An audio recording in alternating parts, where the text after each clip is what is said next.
അസ്സലാമു അലൈക്കും വറഹ്മത്തുള്ളാഹി. ഈ രാഷ്ട്രീയ രോഗം എന്ന് പറഞ്ഞാൽ വല്ലാത്തൊരു രോഗമാണ് കേട്ടോ, വല്ലാത്ത രോഗം തന്നെയാണ്.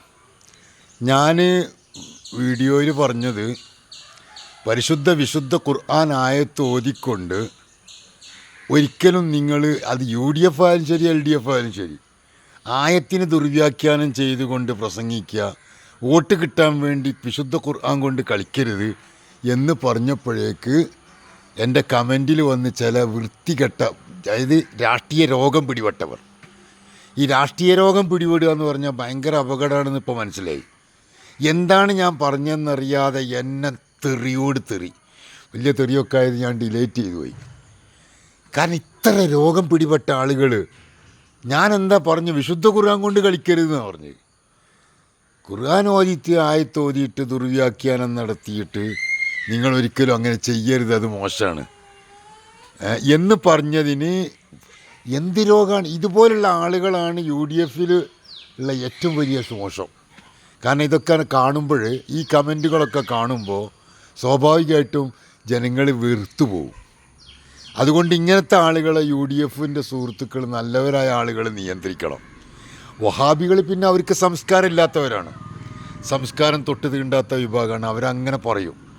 പക്ഷെ അത് കൂടിയിട്ട് വേറെ പലരും പറയുന്നുണ്ടോ എന്ന് സംശയിച്ചു പോവുകയാണ്. എത്രമാത്രം മോശമാണത്! എന്താണ് പറഞ്ഞതെന്നറിയാതെ നിങ്ങൾ LDFനായാലും വേണ്ട UDFിലായാലും വേണ്ട ഈ രാഷ്ട്രീയ രോഗം ഉണ്ടല്ലോ, ആ രോഗം വലിയ കേടാണ്. അത് നമ്മൾ ആകെ തകർത്ത് കളയും. തെരഞ്ഞെടുപ്പ് ഇപ്പാണ്ട് കഴിയും, നമ്മൾ വീണ്ടും ഇവിടെ കാണേണ്ടവരാണ്. നമ്മൾ വെറുതെ പ്രശ്നങ്ങൾ ഉണ്ടാക്കരുത്, നിങ്ങൾ കുഴപ്പമുണ്ടാക്കരുത്. ലാ തുഫ്സിദു ഫിൽ അർദ്, നിങ്ങൾ ഭൂമിയിൽ കുഴപ്പമുണ്ടാക്കരുത്. രാഷ്ട്രീയക്കാർ ജയിച്ചിട്ട് അവർ നല്ല ശമ്പളം കാര്യം കിട്ടി അവരങ്ങ് പോവും.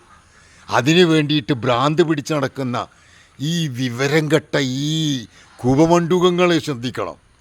ഇവരെ കൊണ്ട് ആ പാർട്ടിക്ക്, ആരായാലും അവരെ കൊണ്ട് ആ പാർട്ടിക്ക് കേടാണ്. കാരണം അവരുടെ കമൻറ്റുകൾ കാണുമ്പോൾ ഓട്ടോമാറ്റിക്കായിട്ട് ജനങ്ങൾ വെറുത്തു പോവും, ആ പാർട്ടിയെ തന്നെ വെറുത്തു പോവും. അതുകൊണ്ട് നിയന്ത്രിക്കണം. വഹാബികൾ പിന്നെ നിയന്ത്രിച്ചാൽ കിട്ടില്ല, കാരണം അവർ മുനാഫിഖീങ്ങളും കപടവിശ്വാസികളായതുകൊണ്ട് ഇതാ ഹാസമ ഫജറാണ്. അവരിങ്ങനെ എന്ത് വിഷയം വന്നാലും അതിനെ തെറി മാറും. അവരെ പിന്നെ നിയന്ത്രിച്ചാൽ കിട്ടൂല, അവരും ഏറ്റവും വലിയ കേടാണ്. പിന്നെ സഖാവ് എന്തൊക്കെയാണ് വിളിക്കുന്നറിയോ?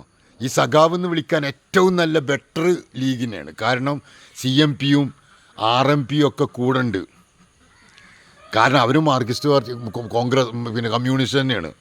അവരെ കൂടെ നിർത്തിക്കൊണ്ടാണ് UDF മറ്റുള്ളവരൊക്കെ സഖാക്കൾ, കമ്മ്യൂണിസ്റ്റ് ആചാര്യന്മാരെന്നൊക്കെ വിളിക്കുന്നത്. അവരും CMPയും അതുപോലെ തന്നെ RMPയും ഒക്കെ കൂടെ ഉണ്ട്. അവരും കമ്മ്യൂണിസ്റ്റ് തന്നെയാണ്. അവർ കമ്മ്യൂണിസത്തിന് ശക്തി പോരാന്ന് പറഞ്ഞിട്ടാണ് രാഘവൻ CMP ഉണ്ടാക്കിയത്. അവരെ കൂട്ടുപിടിച്ചിരിക്കുകയാണ്. എന്നിട്ട് പറയാം മറ്റുള്ളവരൊക്കെ സഖാക്കളാണ്, മറ്റുള്ളവരൊക്കെ കമ്മ്യൂണിസ്റ്റാണ്. ബഹുമാനപ്പെട്ട സയ്യിദ് അബ്ദുറഹ്മാൻ ബാഫക്കി തങ്ങൾ റളിയല്ലാഹു അൻഹു മഹാനവറുകൾ ഉള്ള കാലഘട്ടത്തിൽ മാർക്സിസ്റ്റുമായിട്ടൊരു കൂട്ടുകൂടിയിട്ടായിരുന്നു ഉണ്ടായിരുന്നത്. ഇതൊക്കെ സംഭവിക്കുന്നതാണ്. വെറുതെ എല്ലാവരും കൂടി പിടിച്ച് സഖാവാക്കുക, അതിനോട് ചിന്തയില്ലാത്ത കമ്മ്യൂണിസ്റ്റ് എന്ന് പറയുന്നത് ഇസ്ലാമിക വിരുദ്ധമാണ്. ഇസ്ലാമുമായിട്ട് യാതൊരു ബന്ധവുമില്ല. പക്ഷെ പ്രവർത്തിക്കുന്നത് ചിലപ്പോൾ വല്ല നാട്ടിലെ അരി കിട്ടാനും പിന്നെ റോഡ് കിട്ടാനും ഒക്കെ ആയിട്ട് പ്രവർത്തിക്കുന്ന ഒരുപാട് ആൾക്കാരുണ്ടായില്ല. അവരൊക്കെ പിടിച്ചിട്ട് ഇസ്ലാമിക വിരുദ്ധരും കമ്മ്യൂണിസ്റ്റും ഒക്കെ ആക്കിയിട്ട് എന്താണ് തിരിയാത്തോണ്ടല്ല, അത് കരുതിക്കൂട്ടി അങ്ങനെ പറയാണ്. ഒക്കെ നിർത്തിക്കാളി, നല്ലതൊക്കെ പറയാൻ ശ്രമിക്കുക. നല്ലത് പറയുന്നേരം മേത്തേക്ക് കുതിര കയറരുത്. വേറെ ഇതേ പറഞ്ഞ വാക്ക് മറ്റുള്ള ഉസ്താദുമാർ ആരെങ്കിലും പറയുന്നുണ്ടെങ്കിൽ അവരുടെ അടിയിലൊക്കെ ഒന്നും ഒരു കുഴപ്പമില്ല.